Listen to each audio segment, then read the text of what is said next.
Yo, what is up guys? Let's start this absolute beast of a machine up. Oh, listen to that purr. It's so crisp, so clean. I love it.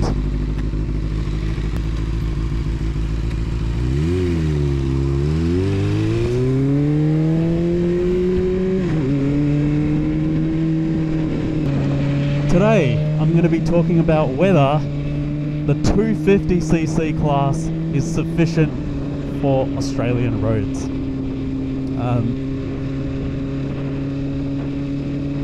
I think you'll find very, very different opinions on this, and it seems to be quite a polarizing topic, but I'm just going to give you my opinion, my thoughts on it, and let me know what you guys think in the comments below. I'm trying to get this channel up and running. As you can see, I only have 13 subscribers as of recording. So I would really appreciate it if you guys could give me a like and a subscribe if you're enjoying what you're seeing. So, is the 250cc class sufficient for Australian roads? I'm going to pull the cliche and say it depends. And that's because it really does. There is no single yes, no answer for this topic. And that's because there are just so many different types of roads here. You've got these beautiful, twisty, curvy, tight, technical, low speed limit areas, such as the hills, which I'm in now. Beautiful location. The speed limits don't really exceed 80, and it's a place where you can kind of really enjoy a 250cc, especially a tiny little screamer such as this one. You know, you can drop it down 2 gears. You can push it almost to its limit, not quite, because you shouldn't do that on public roads, but you can get it near to its limits without worrying about killing yourself. It's a 250, you know, it's lightweight. It doesn't have the power to go from 0 to 1000 k an hour within 3 seconds. And that's not really the purpose of the hills anyway. It's to enjoy the sweeping curves, those tight technical turns. It's to hear your bike's engine echoing through these trees, and the 250 does just that over here, and more specifically this 250 Bandit with its 4 cylinders. It sings, man, it is unreal. It also does just fine for like those little trips around the suburbs, you know, going to Coles, running your little errands within your little town, and the 250 does fine. You know, you've got residential streets, max you're really hitting 60 k an hour. So this thing can handle the hills, it can handle the suburbs, it's perfectly sufficient for your tiny little errands.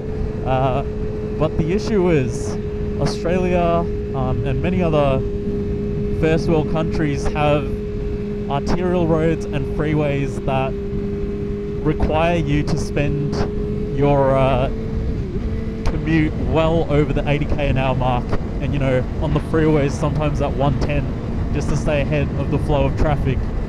Now the thing is, these bikes can easily sit at that speed, you know, like they can get there eventually and they can sit there, but they just have nothing left in them. They are at the edge of their capacity.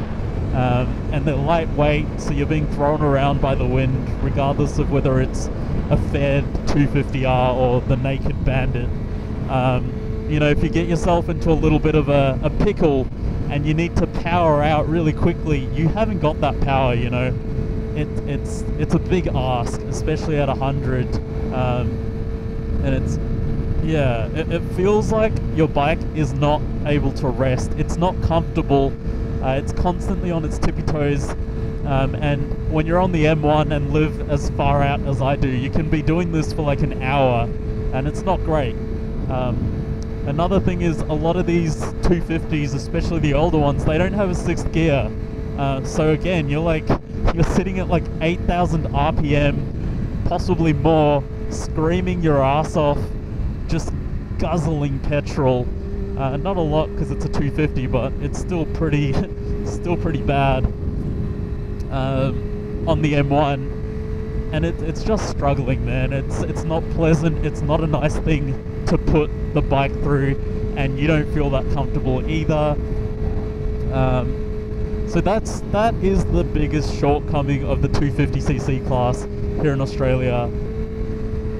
Don't get me wrong, this bike clearly has its uses and its places, as I mentioned at the start of the video, but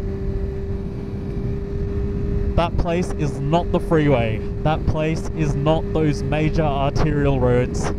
Spoiler alert, it's pretty much the reason I bought the R3. The 250 just wasn't cutting it. Yeah, there's no denying this is a funner bike, as I mentioned in my last video. But the thing is, it just can't keep up on the M1, and I spend a lot of my time there. Oh, but my god. See where it does shine. These roads right here. Holy crap, that was beautiful.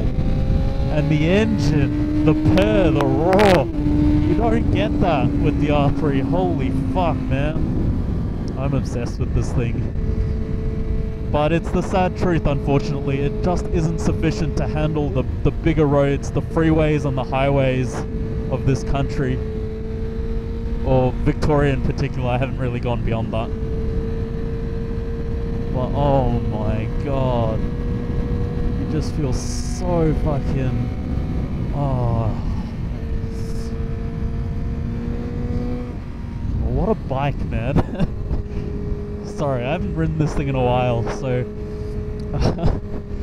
I had forgotten how fucking incredible this thing is. And I know I'm supposed to be talking about why this isn't really suitable for my purposes anymore, yet here I am grinning like an idiot, having the time of my life on it. Oh my god.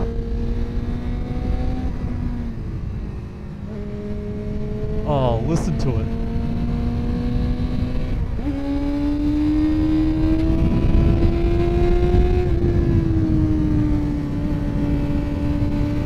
Holy shit, man.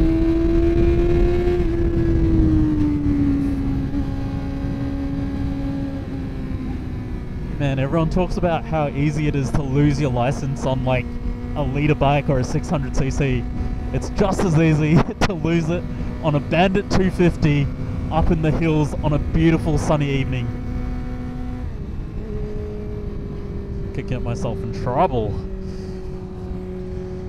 What a machine. Anyway, ignore the shit ton of fun I just had then. The Bandit is not suitable for my purposes. As you can tell, that's a clear lie. But it just doesn't work on the M1. And that became apparent literally from my first foray into freeway riding. I was getting blown around by the wind.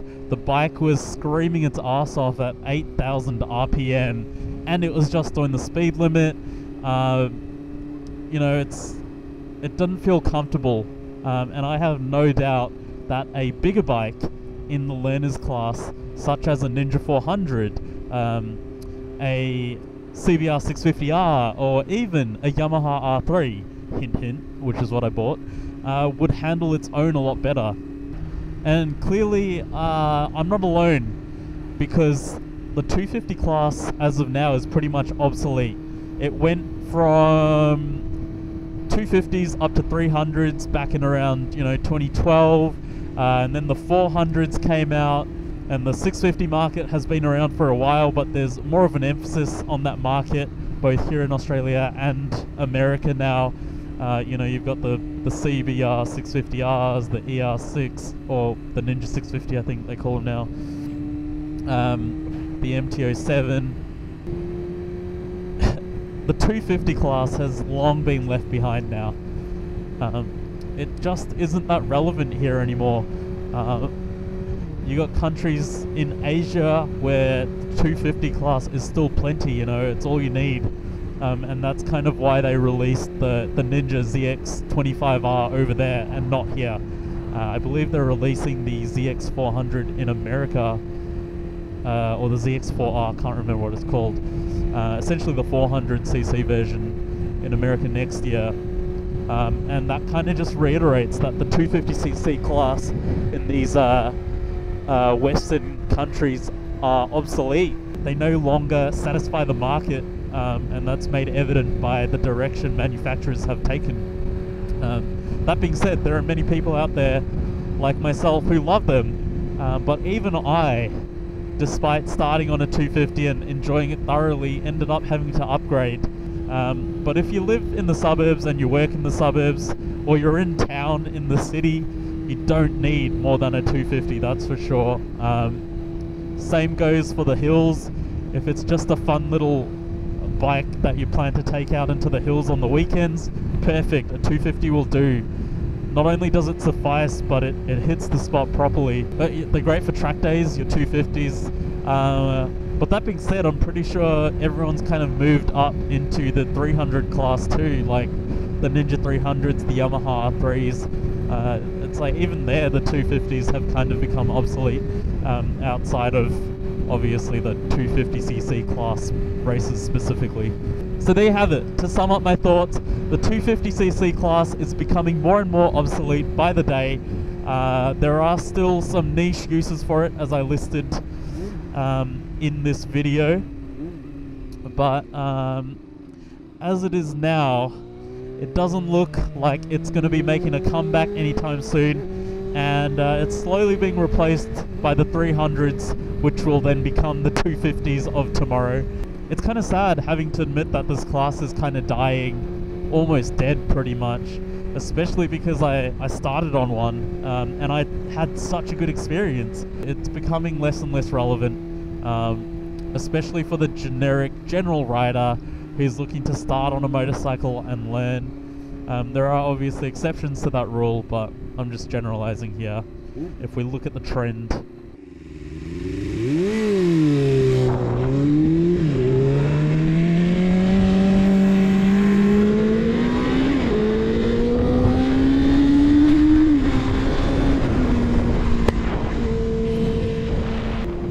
well, regardless of what's happening to the 250cc class, I will always love this bike. This beautiful Suzuki Bandit GSF250V inline four screamer that served me so well throughout the duration of my learner's permit.